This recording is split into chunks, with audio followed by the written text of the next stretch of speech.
Olá, vamos iniciar mais uma aula de Química Orgânica 2. Nessa aula de hoje, nós vamos falar sobre os polímeros, onde eu vou falar sobre contar um pouco da história brevemente, vou falar sobre a classificação, algumas reações de obtenção e como que eles são classificados, como que os polímeros são classificados, né? Então, primeiramente, falar dos primórdios ali, o histórico, né, dos primeiros polímeros a serem estudados e aplicados industrialmente, né, comercialmente, que é o látex da seringueira, né? Não sei se vocês conhecem, essa é a árvore da seringueira, né? Essa, essa bolinha aqui, né, que é produzida nessa árvore da seringueira. Na minha infância eu chamava isso aqui de seringa, né? Nós brincávamos de bolinha de gude no quintal da minha avó, que tinha várias plantas como está aqui mostrado nessa imagem, né? E o seringueiro, a pessoa que trabalha com a extração do látex da borracha, ele faz esses talhos, esses caminhos assim na árvore, que começa a, entre aspas, sangrar esse líquido branco viscoso aqui, né? Que em seguida ele endurece e fica meio é a matéria-prima da borracha, né? Então esse aqui são os, entre aspas, os primórdios da, da química dos polímeros, né?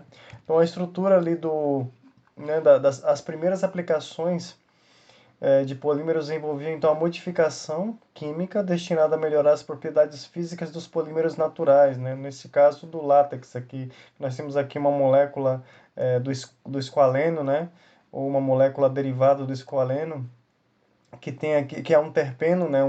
São formados por várias unidades de terpenos que vocês vão aprender mais na frente do curso na disciplina de bioquímica, né? As unidades de isopreno que a gente encontra aqui nessa estrutura de um poliesqualeno, vamos dizer assim, né?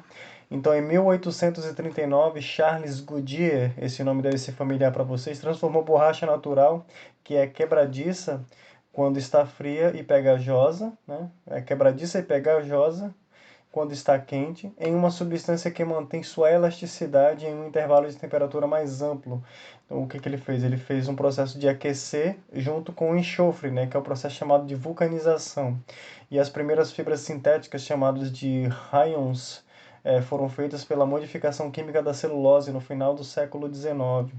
Então, o que acontece? Como é que ele fez esse processo, né? Então, você tem aqui o látex da borracha, né? Então, você tem um processo de vulcanização ali, que é o aquecimento na presença de enxofre, e as duplas ligações aqui que reagem com o enxofre, formando essas pontes de disulfeto, que vão deixando essas moléculas, né? Essas moléculas aqui, se elas sem estarem com essas pontes de disulfeto aqui, elas deslizam umas sobre as outras, deixando o aspecto viscoso do líquido que elas formam, né, que é o látex. Quando elas passam pelo processo da vulcanização, elas deixam esse aspecto viscoso, né? Então ela não escoa mais, né? Então, para se transformar numa estrutura mais firme, porém elástica, né? Então você tem aqui um polímero, a gente vai ver mais para frente, que ele é, levemente reticulado, né? Então a gente vai ver como é que a gente classifica isso aqui mais para frente. Então quem trabalhou com isso lá no início do século XIX foi o Charles Goodyear, e a partir daí foi possível se produzir roupas legais, né? E alguns outros utensílios a partir da borracha, né? Esses são os primórdios do látex, né, dos polímeros. E já em 1910, Leo Baekeland patenteou o primeiro polímero totalmente sintético, né? Então aqui a gente viu que é um polímero natural, né? Essa estrutura aqui de politerpênica, né? E aqui nós temos um polímero totalmente sintético que foi chamado de baquelite devido ao nome do seu sintetizador, né, da baquelite, que foi o material sintético de maior sucesso em sua classe durante muitos anos. Então a gente ainda tem aí Talvez hoje ainda tenha algumas coisas que são utilizadas, né? Acredito que cabo de panela, enfim, mas a gente tem aqui em museus ainda, né? A gente não tem mais esses telefones, esses rádios, essas câmeras fotográficas a caixa onde se encaixava ali as televisões, os botões de roupa, tudo era feito de baquelite, né? Que é um polímero que é totalmente reticulado, portanto ele não uma vez que você sintetiza ele, né, uma vez que você polimeriza ele na forma que ele fica, ele não muda mais a sua forma. A gente vai ver mais para frente como é que a gente classifica também esses polímeros. Então, como é que é feito? A baquelite é uma resina sintética quimicamente estável, resistente ao calor, e foi um material versátil, durável e preparado a partir de materiais de baixo custo, que é o fenol e o formaldeído, né, através de uma reação aqui de condensação, tá? E é considerado uma resina termofixa. A gente vai ver por que ela é uma termofixa, né? Como eu já tinha explicado, uma vez polimerizada numa determinada forma, ela não muda mais essa forma por mais que você aqueça, né? Se você aquecer, ela pode degradar, é, você pode carbonizar a estrutura, mas você não altera mais a estrutura. Então, ela não pode ser remoldada após o aquecimento. Aqui está o trabalho do Leo Baekeland, tá? Então aqui está o trabalho original, a capa do original que está aqui nesse link abaixo e também no documento, no PDF dessa aula, do PowerPoint dessa aula, que vai estar disponibilizada na plataforma do Moodle para vocês, tá? Então, como é que a gente dá a nomenclatura aos polímeros, né? Embora o PAC tenha definido regras de nomeação de polímeros de acordo com a sua estrutura no sistema alternativo, um sistema alternativo da IUPAC baseado na fonte é mais amplamente usado para nomear esses polímeros de acordo com os monômeros dos quais eles são preparados, né? Então, você tem aqui a acrilonitrila, a poliacrilonitrila, né? Então aqui você tem o monômero que dá origem ao polímero, então você simplesmente coloca o nome poli na frente, né? Então você tem a acrilonitrila e você vai dar o nome de poliacrilonitrila. Você tem aqui, por exemplo, o Teflon, que é o politetrafluoroetileno. Você tem cloreto de vinila e aí você tem o policloreto de vinila, né? O PVC. Bom, então iniciando aqui a classificação dos polímeros, né, classificação geral, a gente divide aí em duas grandes classes, né? Então nós temos os polímeros naturais, que são polímeros que já existem naturalmente, tá? Normalmente na natureza, que são a celulose, o amido, o látex natural, como eu havia mostrado para vocês, as fibras naturais, então que são o algodão, a seda, a juta, etc. e o âmbar, tá? Então nós temos aqui exemplos, né? Então a celulose e o látex, né, que são polímeros naturais, exemplos de polímeros naturais. E nós temos os polímeros sintéticos. Tá? Nós temos aí diversos exemplos que eu vou mostrar para vocês, né? Então eu vou mostrar outra classificação, que são polímeros fabricados pela humanidade, né, a partir de moléculas simples, né, como polietileno, fibra sintética, como nylon, poliéster, rayon, etc. Né? O polipropileno também, poliamidas, acrílico, enfim. Aqui então alguns exemplos, né, e a gente vai ver como que são utilizadas essa simbologia aqui, tá? Então vamos seguindo. Então, como é que a gente classifica os polímeros, né? Os polímeros sintéticos, né? Então, primeiro a gente divide ele em polímeros sintéticos e polímeros naturais. Então, dentre os polímeros sintéticos, a gente vai classificá-los, a gente vai dividi-los de acordo com o tipo de reação que eles formam, né? Então, a reação de adição e condensação. O tipo de crescimento da molécula, temos o crescimento em cadeia, crescimento em etapas. A estrutura, se é linear, ramificada, ligação cruzada, escada, estrela, dendrímero, e as suas propriedades, né? Seja ele termoplástico, termorrígido ou elastômero. Então vamos iniciar ali pelo tipo de reação, né? Então temos aí dois tipos, né? Adição e condensação. Então o polímero de adição, então são formados por reações do tipo A mais B indo a B. Né? Então, o que nós temos? Temos aqui um exemplo, o estireno, que vai formar então o poliestireno, tá? Nós temos o cloreto de vinilideno, que vai dar mais cloreto de vinila, que vai dar o saran, tá? Então, aqui nós temos, quando nós tivermos um polímero que é formado de um único monômero, então ele é chamado de homopolímero. Quando ele é formado por dois monômeros diferentes, dois ou mais monômeros, né? Então ele é um copolímero, certo? E os do tipo de condensação. Então, anteriormente a gente viu os de adição, tá? Então, como é que é? A mais B indo a AB, tá? E os tipos de condensação, você tem aí, então, uma molécula com um grupo X, outra com um grupo Y, e aí você condensa, vamos dizer aqui, a bolinha vermelha com a bolinha amarela, e você libera o XY, né? Então temos como exemplo aqui, né, 1,4-benzenodiamina com cloreto de tereftaloíla, né, que vai formar o Kevlar, né? E aí você vai liberar uma quantidade de mol, né, N mol para cada N unidades que é condensada, N mol de HCl, né?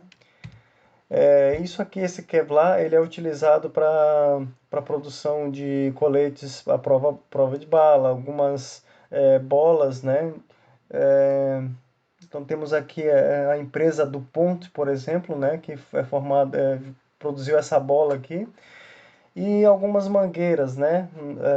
Ou melhor, isso aqui parece uma corda ou uma mangueira, não sei muito bem o que não dá para ver direito o que é. Talvez uma corda, né? Uma corda com uma fibra mais fina, né? Aí outro polímero que é do tipo de condensação, que nesse caso aqui o X e o Y, né?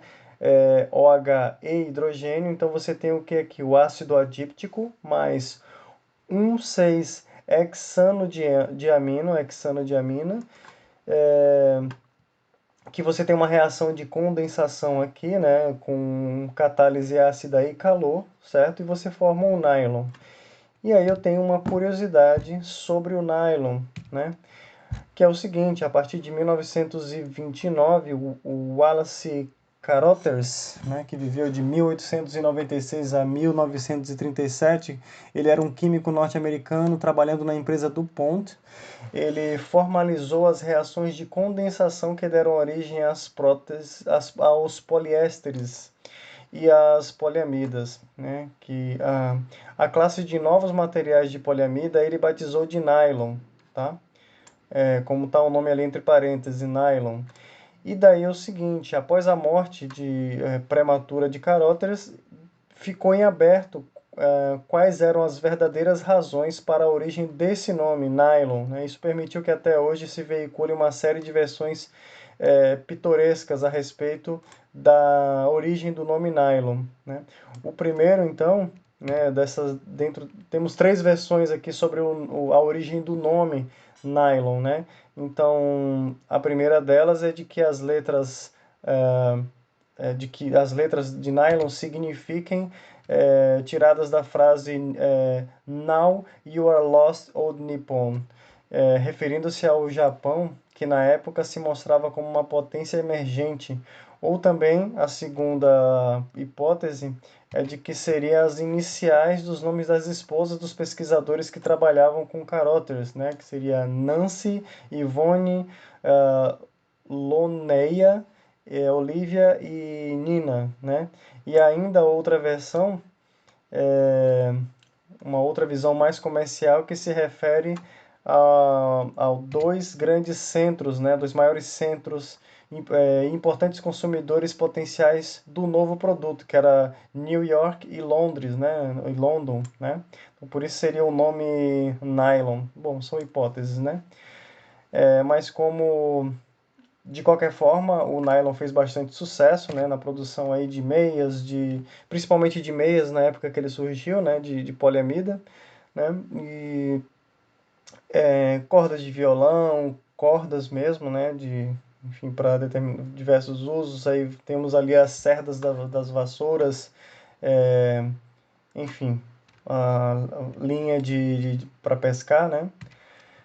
Outro exemplo de condensação é o PET, a PET que você usa aí para o refrigerante, né? Então, isso seria o que? É o ácido tereftálico com etileno glicol, né? Que geraria então o polietileno tereftalato, que é o PET, e geraria como subproduto, né? Como produto dessa reação a água, né? Por isso que a gente já, como vocês já viram, né? Uma reação de condensação, tá? Então você tem aqui o que? Um ácido carboxílico mais álcool, né? Então temos ali a nossa garrafinha PET que a gente costuma utilizar, né? Outro exemplo, então, seria o Lexan, tá? Que também é uma reação de condensação. Agora nós temos o fogênio, que é um derivado de ácido carboxílico, é, derivado clorado, né? Então nós temos aqui um cloreto ácido, né? Cloreto de ácido e aqui nós temos o bisfenol A, né? Que a gente vê às vezes em materiais de bebês, né? Que, por exemplo, mamadeiras, né? Que é livre de BPA, né? Então é bisfenol A, né? Que geralmente é livre, são livres dessas substâncias, né? Então tá aqui o Lexan, tá? Que gera como produto da reação o HCl na sua reação de condensação, tá? E aí também temos, ele é um policarbonato, né? Devido a essa estrutura aqui, ele forma um policarbonato. E aí é utilizado para uma série de utilidades, né? Como as marquises, né? Com pontos de ônibus. Então pode ser utilizado alguns policarbonatos, né? Inclusive de mamadeiras, enfim. Bom, outra forma de você classificar os polímeros sintéticos é quanto ao crescimento da macromolécula, né? Se é o crescimento em cadeia ou o crescimento em etapas. Para o crescimento em cadeia, então, como é que funciona? Você tem um início aqui, né? Inicia de uma unidade e você vai adicionando as unidades e você vai crescendo uma única cadeia. E o crescimento em etapa, você faz uma mistura de polímeros de comprimentos intermediários, né? Que são os oligômeros, né? E aí você vai formando o seu polímero, né?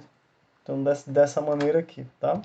Então, como exemplo aqui, nós temos a formação do polímero aqui, temos a reação radicalar, né, onde você vai crescendo a própria cadeia, né, adicionando mais um eteno ali, né?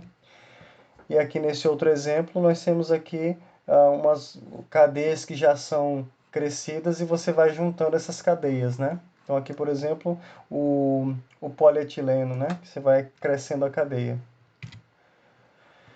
E a outra forma de classificar é através da estrutura, se ela é linear, ramificada, ligação cruzada, são as principais que eu vou mencionar aqui. Bom, a primeira delas então é linear, então nós temos aqui a cadeia quando ela é linear, vou dar um exemplo para vocês depois de cadeia linear.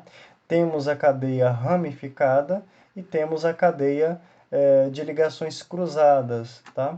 Então aí exemplo de cadeia linear, temos o polietileno, que contém regiões também. O polietileno ele é de cadeia linear, mas quando ele cristaliza, quando ele solidifica, nós vamos ter aqui algumas regiões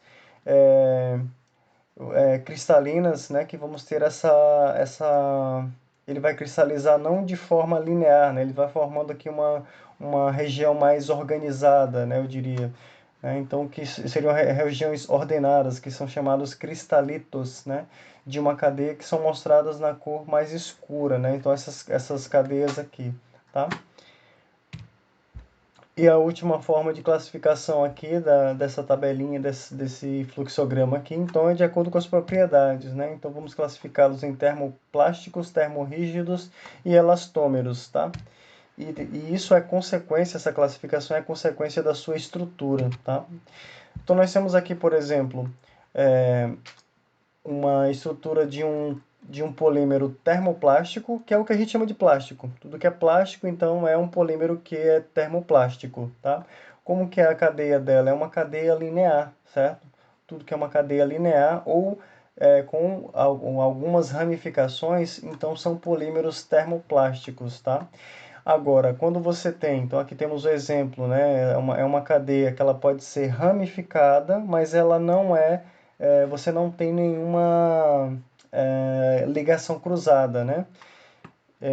Então aqui você pode sempre aquecer, moldar e resfriar. Então ele vai ficar na forma que você colocar esse polímero sem alterar a sua forma mais, né? Então você pode aquecer, remoldar e ele vai ficar naquela forma. E se você cansou daquela forma, você pode reaquecer, moldar de novo, ele vai ficar naquela outra forma. E isso você pode fazer infinitas vezes, né? Então o polímero termoplástico ele é uma substância que ele é um material que ele é infinitamente reciclável, né? E o termorrígido ele não é reciclável, né? Então você não consegue, você pode reutilizar, mas você não consegue reciclar, você não consegue transformar uma peça em uma outra peça. Aqui você tendo uma peça, você pode transformar em outra peça através do aquecimento. Aqui o termorrígido você não consegue, né? Então ele não uma vez que você moldou, você pode até cortar, fazer outras adaptações, tá?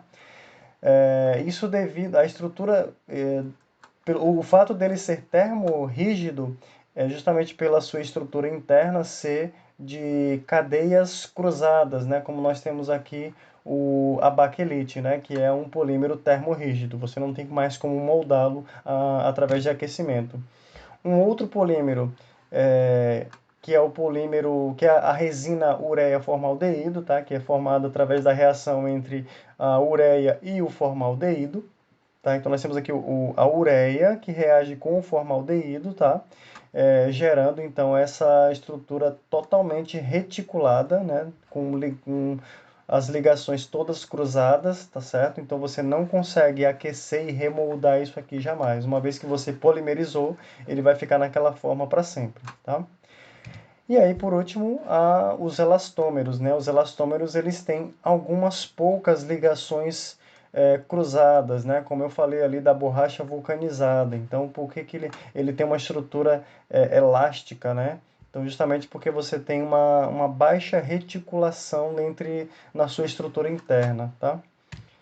E aí, como exemplo, temos o pneu, uma bota, enfim, qualquer coisa que você utilize ali como que pode sofrendo algum tipo de pressão, né? Ela não altera, ela absorve um impacto, mas ela não altera a sua estrutura, ela não quebra, então ela é flexível, enfim, sem quebrar, né? Mas não, ela também não você não consegue aquecê-la e moldar novamente, né? Como o plástico. O plástico, inclusive, tem esse nome justamente pela sua possibilidade de ser remoldado. Bom, aqui a classificação, né, dos polímeros plásticos que são utilizados atualmente, né, os principais polímeros plásticos, os mais utilizados atualmente, né, a gente classifica eles dessa forma até para facilitar na hora da reciclagem, né. E esses polímeros, cada um deles tem uma densidade diferente, então essa densidade é uma propriedade física que facilita a separação desses polímeros, né? Eles são triturados quando um centro de reciclagem de plásticos recebe esse material, ele é triturado inicialmente, em seguida eles vão para tanques de águas com diferentes densidades, né? Então a água ali pode ter etanol, alguns tipos de sais para variar a sua densidade, e com isso você consegue separar os polímeros através da sua densidade, né? Então você coloca ali, por exemplo, uma densidade no líquido intermediária a dois polímeros, um deles afunda e o outro boia. Então você consegue separar os polímeros dentro de uma mistura e assim você consegue reciclá-los, né? Bom, então essa é a nomenclatura, tá? Então aproveita aí a oportunidade que agora vocês conhecem, não sei se vocês já conheciam essa nomenclatura, vocês podem pegar qualquer material plástico dentro da sua casa ali e você buscar esses símbolos aqui, ó, que significa isso, né? O 1 é o PET, tá? Então você pegar a sua garrafinha ali de água ou a garrafinha do refrigerante que você comeu sua pizza aí em casa, nessa quarentena. Então você vai lá pegar, vai ter só o símbolo 1, é o PET, que é o politereftalato de etileno, o 2 e o 4, né? Você vai encontrar ali no material de limpeza no seu frasco de amaciante, de sabão em pó. E o 4, você vai encontrar, um desses agora eu não lembro de cabeça quais são, mas você vai encontrar ali no saco na embalagem do arroz, do feijão, se eu não lembro se é o 4 ou o 2, mas você pode observar ali qual é esse número, né? O PVC, que é o utilizado então naquela bola de pilates, nos encanamentos, é o PVC, né, o policloreto de vinila, e aí você tem o polietileno, né, o que eu falei, o 2 e o 4, né, polietileno de alta densidade, polietileno de baixa densidade. E aí você tem o polipropileno, né, algumas garrafas ali de água que vocês têm ali, que vocês compram para levar para caminhar, enfim, é polipropileno, aquelas cadeiras da Tramontina são polipropileno também, alguns potes que você usa para armazenar comida na geladeira é polipropileno. Aí você tem o poliestireno, né? Temos ali o poliestireno é o copo descartável, né? Ou o isopor, que é o poliestireno expandido, né? Então o isopor é o poliestireno expandido. E esse set aqui é o outros, né? Então você vai encontrar esse set aqui lá na embalagem do salgadinho, do chips, né? E de pacote de bolacha ou biscoito. Na Bahia a gente fala biscoito, aqui no sul vocês falam bolacha. Então o pacote do biscoito ou bolacha você vai encontrar o número 7. Bom, então aqui é a representação de cada um desses polímeros plásticos utilizados atualmente por nós, né, os principais deles, os seus respectivos nomes, né? E aqui a estrutura química de cada um deles, aqui é onde que você encontra, né? Então você tem ali PET, às vezes você encontra até no vestiário, né? Temos ali os microplásticos que acabam sendo lavados ali quando você vai lavar a sua roupa. A gente tem um pouco de plásticos, né? Então isso vai pro mar depois e daqui a pouco vai estar no nosso estômago, porque o peixe come, a gente come o peixe e vai tudo pro nosso estômago. Fibras de carpete, detergente, fitas de áudio e vídeo, o polietileno. Então você vai encontrar ali, deixa eu ver aqui algum. Então tubos de encanamento que eu falei ali, o PVC, ó, tubos de encanamento, mangueiras de jardim, como eu falei também na bola de pilates, é o PVC. O polietileno de baixa densidade ali, o saco de lixo, é o polietileno de baixa densidade. O que mais que a gente vê aqui? O polipropileno, né? Alguns tapetes, algumas cordas, rede de pesca e, enfim, é isso. E aí aqui temos uma outra tabela, tá? Também da mesma forma que com o nome o símbolo, o nome aqui, né, do lado, a sigla, o nome aqui aonde que o material novo é aplicado, tá? Então ali, por exemplo, o PET, né? Como eu falei no slide anterior, ali em pneus, em cordões de pneu que fica ali na parte interna do pneu, filme fotográfico, enfim. E aqui no segundo, nessa terceira coluna, esse material, quando ele é reciclado, aonde que ele pode ser aplicado, né? Enfim. E aí, por fim, vou sugerir para vocês esse documentário aqui que tem no YouTube, tá? Então, no YouTube é possível você colocar ali, escolher a legenda e assistir esse documentário aqui. É um documentário bastante impactante que fala sobre os plásticos no oceano, né? Então, mostra, é bastante impactante porque você vai ver vários animais ali que ingeriram os plásticos, enfim. Bom, pessoal, então por hora é isso. Eu agradeço aí a disponibilidade de vocês e até a próxima.